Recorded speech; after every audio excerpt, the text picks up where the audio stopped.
For the original set of cards, otherwise known as base set symbols were used to distinguish which pack a specific card came from. Now, you might quickly recognize cards like the Star Charizard from Rocket, the Rainbow Chonkachu from Vivid Voltage, or everyone's new favorite, the Moonbryon from Evolving Skies. Let's take a look at this card. It's a reverse hollow Ponyta with blue flames, distinguishing that it's shiny. I can bet most of you don't know where this card comes from. Well, take a look at the set symbol and try and guess. While you're thinking, I want to emphasize the importance of knowing your cards. While it may seem overwhelming at first, once you become familiar with the generations, the sets, and the symbols that represent them, you'll be able to pinpoint exactly where a card came from, and it's extremely helpful so you can know the value of your card so you can make smart buys and reasonable trades. Back to our set symbol, where this actually belongs is Platinum Arceus. You can see the symbolic shape of Arceus, and we see this again in Brilliant Stars. While a lot of set symbols directly resemble the name of the set they came from, there are many that look very familiar, as we just saw with Platinum Arceus and Brilliant Stars. For example, we have Team Rocket and Team Rocket Returns, Dragon Vault and Dragon Majesty, and so on. So it's important to know your set symbols, and today we'll be going over the entire Wizard of the Coast set symbols and what they represent. This is episode 1 of Knowing Your Set Symbols.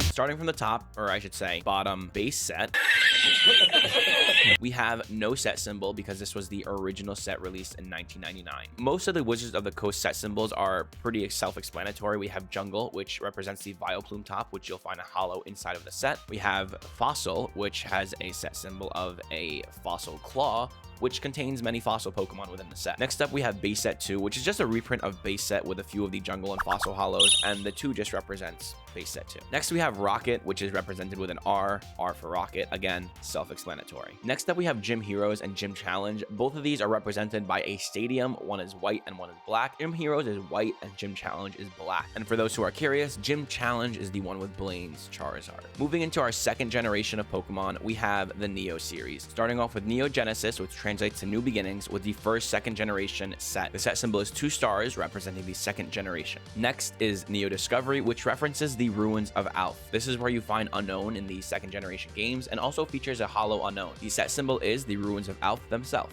Third on the list for Neos is Neo Revelation. In Japanese, it was named Awakening Legends and features the 3 legendary dogs. I used to think the symbol was a water droplet, however, it's actually the 3 legendary dogs dispersing, and you can see that in the artwork. Finally, we have the last Neo set, which is Neo Destiny, and this is represented by 2 stars, top and bottom, one is dark and one is light. The Japanese name, From Darkness Onto Light, represented the dark Pokemon and light Pokemon found in this set. Next, we have Legendary Collection. This set was a reprint from all the other sets, but only featured the best Pokemon. For this reason, this set symbol was given a medal. Finally, onto our last 3 Wizards of the Coast sets, we start with Expedition. Expedition base set was represented by a Pokeball in the shape of an E, which stood for Expedition, or maybe E-Series? Regardless, next on the set we have Aquapolis, translating directly to Water City. This set featured various Pokemon and Lugia in aquatic settings and donned the set symbol of a city within a droplet. Last but not least, we have Skyridge, the last Wizard of the Coast set. Released in Japan as 2 separate sets, Mysterious Mountains and Split Earth, Skyridge features Pokemon in a mountainous scenery and is represented by a mountain with a ring around its peak. For the most part, I feel like most people know the Wizards of the Coast set symbols. They're pretty self-explanatory, and a lot of those cards are pretty valuable. But when it comes down to later generations when Pokemon wasn't as popular, that's when things start to get a bit hazy. If you're enjoying this series and want to learn more about set symbols, make sure you drop a like and hit that subscribe button. Next video, we'll be going over the largest generation, the EX era.